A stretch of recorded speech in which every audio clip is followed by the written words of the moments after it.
Have you ever looked outside at your courtyard or your patio and thought that it looks quite empty? Maybe you don't get very many animals visiting, or the colours are a bit bland and boring. Well, in this video, I'm going to be telling you about 7 of the wildlife-friendly improvements that you can make to your courtyard, which will attract more animals and make the colours look a lot more inviting. Make sure to stick around to the end of the video, where I'm going to tell you where you can go to get even more information on wildlife-friendly courtyard improvements. I'm Emily and I created Ferroforest to teach you more about UK wildlife. Make sure to subscribe to the channel if you want even more content like this. Picture this, you've got a lot of outdoor space to work with, but not a lot going on in it. Maybe you've got a big patio, and this patio leads out into a concrete courtyard. Perhaps it's bordered on part of the sides by tall walls and on the rest by smaller walls. You've got a lot of space to work with, but nothing really happening in it. I'm going to take you on a journey through this courtyard as we craft it into a beautiful, wildlife-friendly space. The first wildlife-friendly improvement that you can add to a courtyard is a raised bed. Raised beds are great because they let you plant all sorts of species, including native plants and vegetables, and you don't even have to dig up any of your paving slabs to be able to do it. A raised bed can be made from all sorts of frame types. The simplest one is probably to use wooden planks to build a wooden frame. Make sure you build it at least a foot deep so that your plants can get deep enough roots, and make sure not to build it much more than 4 foot wide, otherwise you won't be able to reach the centre to manage your plants. You can also build frames from other materials like concrete blocks, weaved wattle, or also just simple logs. When you're building a raised bed directly onto a courtyard, you've got to account for where the water's going to drain. If you have an open base, too much water's going to drain out and spill out into your surrounding courtyard. Whereas if you've got a closed base, you're going to end up with waterlogged roots. Instead, what you can do is build a fabric and wire base to the frame, and this way you'll be able to contain the soil but also allow for a little bit of drainage. All you have to do for this is to attach some hardware cloth into the inside bottom border of the base, and then after that attach some commercial duty landscape fabric over the top of the hardware cloth. You should place a raised bed somewhere that gets enough sunlight for the plants you're going to add to it. Depending on the plants you include, you can attract a range of animals. By planting the field scabious plant, you can attract the scabious bee, while the bird's foot trefoil plant will attract the common blue butterfly. If you plant native grasses, you may end up with frogs and lizards sheltering in the grass stalks. Additional flowers that look good in a raised bed are snake's head fritillaries, meadow buttercups, red clovers, and yellow rattle. Because a courtyard has a concrete surface, it will raise the temperature of the bed more than other garden types, meaning you will need to water it more. By adding mulch or gravel to the top of the soil, you can increase how much water the bed retains. After you've built your raised bed, you might not want to fill it with plants. Luckily, the second wildlife-friendly improvement looks great on a raised bed. A rockery fits in well with the appearance of a courtyard garden. They're really great because you can fit them into whatever space you have to work with.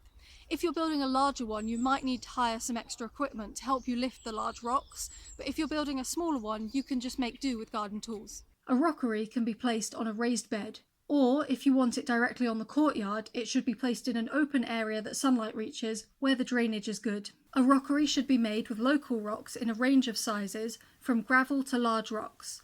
A border should be made with large stones and then filled with coarse rubble. Cover this with a permeable landscape fabric to help with drainage from the upper part of the rockery. Then position large stones on this, supported with smaller stones. Bed in some soil around them, and then use the best looking rocks on top of this for the next layer, positioning them with a slight tilt for a natural appearance. Bury them a third deep in the soil, arranged so you can plant plants in the cracks and gaps. A range of plants work in a rockery, such as bluebells, harebell and wood spurge. The final step is to cover any exposed soil with gravel. A rockery is a great addition for all sorts of native species. You can plant sun-loving as well as shade-tolerant plant species all over the top of the rockery, and underneath in the dark damp you'll have all sorts of invertebrates like woodlice and slugs. You'll also have garden birds visiting to hunt these invertebrates. If you want to attract an even wider variety of species to your garden, then the third wildlife-friendly improvement might be for you. Creating a garden of containers will improve the look of your garden because you can have all sorts of colours and textures going on with the customised pots that you choose, as well as colours coming from the plants themselves. By using a mixture of container heights and materials, you can customise how your garden looks. Tall, prominent plants often look best surrounded by really sprawling out plants, as well as plants that spill over the sides of the pots. Anything with good drainage can be used as a container. However, the most practical choices are those made from frost-proof terracotta, plastic, and fiberglass. A larger container is often better to use than a smaller container because it holds moisture more. Firstly, make sure your container has enough drainage holes. Then place some stones in the bottom to help stop any soil from washing out of the holes. Fill it with the type of compost that best suits what you'll be growing, but make sure it's a peat-free compost type. Leave an inch gap between the top of the soil and the container to give you room to water without any spills. When planting, make sure the root top is level with the compost.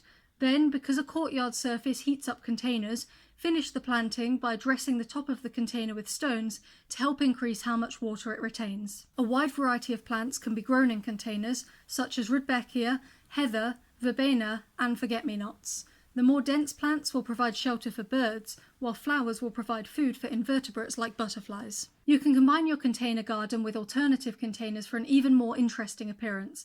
Hanging baskets from wall brackets gives you extra planting room for species like dead nettles, while vertical planter pockets can make a dull wall look much more interesting. The fourth wildlife-friendly improvement that you can add to your courtyard garden is related to the fence gaps that I talked about in a previous video where I was discussing the wildlife-friendly improvements that you can add to a grassy garden. If you're interested in that video, I've left a link to it in the description so you can watch it after finishing this one. Many courtyard gardens are surrounded by solid walls instead of fences, which makes adding in a gap a little bit more difficult. However, it's still really beneficial to small mammals like hedgehogs that you do this. Hedgehogs need to travel a mile every night in search of food, mates, and nesting sites. By adding in gaps into your walls, you're opening up the resources in your garden and beyond to these small animals. Because a wall gap only requires the removal of 1 or 2 bricks, it will not usually damage the integrity of the wall. However, it's best to check with a professional mason if you're not sure about doing the work. You can drill holes in the mortar surrounding the brick, then use a chisel and hammer to crack joints between the holes. Wiggle the brick out with your hand and smooth out the mortar edges so that small animals can safely pass through. Some courtyards are surrounded by old Victorian walls that can't be changed. In this case, you can dig a hole under the wall to place a drain pipe in the gap. This gives animals a way into your garden without damaging your wall. Have you got any of the improvements that I've been talking about in your garden already? Comment below to let me know which ones. The 5th improvement might be something that you didn't realise you could have in a courtyard. Did you know that you don't even need to dig into your garden to be able to install a pond? Instead, you can just use any container that's able to hold its shape when it's been filled with water. Some people use things like old washing up bowls or sinks, whereas others buy specially designed pond containers. Either way, the best material to use is something that doesn't break down over time, like ceramic or metal. Container ponds can be placed within a raised bed or exist as standalone structures.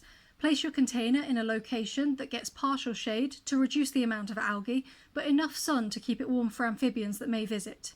If your container isn't waterproof, you should add a layer of pond liner before filling it.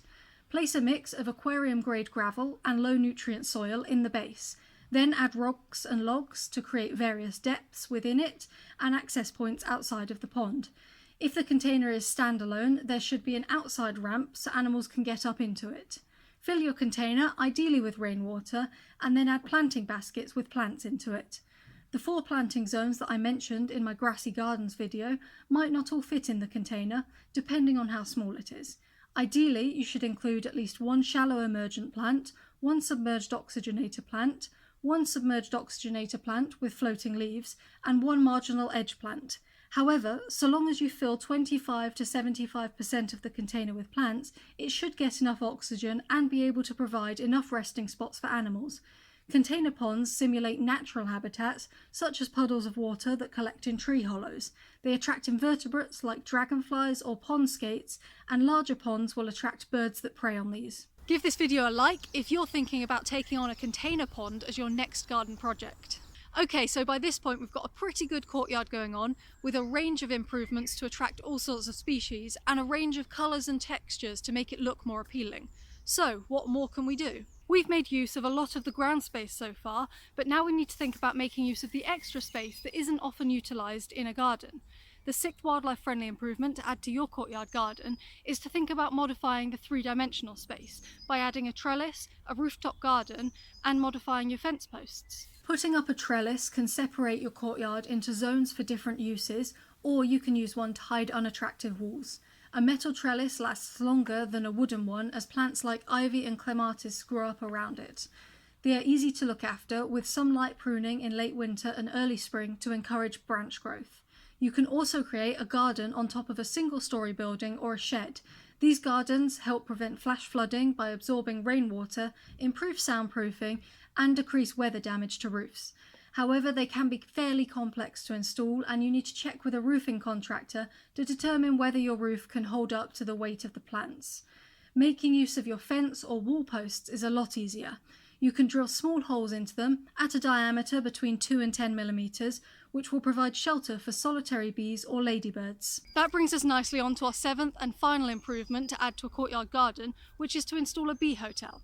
A bee hotel is one of many shelters that you can add for animals in your garden. However, it's possibly one of the most important ones, because bees are really important for our native wildlife as well as our agriculture, and they're declining in the UK. Many people purchase ready-made bee hotels, but some prefer to build them. All you need is a frame filled with hollow stems. Make sure the materials are natural, like wood, to prevent a build-up of damp. Place the hotel securely on a wall or a post, near your pollen-rich flower beds or containers. This will attract non-aggressive species like mason bees and leafcutter bees. The females will create chambers within the tubes called cells, within which they will lay their eggs. In spring, the juvenile bees will emerge ready to mate. As you can see, with just a few simple improvements, we can turn an empty courtyard into a wildlife-friendly paradise, adding in a raised bed, a rockery, containers, wall gaps, a container pond, 3D space improvements, and a bee hotel will all contribute to creating a more wildlife-friendly space. If you want to learn even more about wildlife-friendly improvements that you can add to your courtyard garden, then make sure to check out this guidebook that I've got for sale that covers 12 wildlife-friendly improvements in full detail. Or you can watch these videos to learn even more about UK wildlife.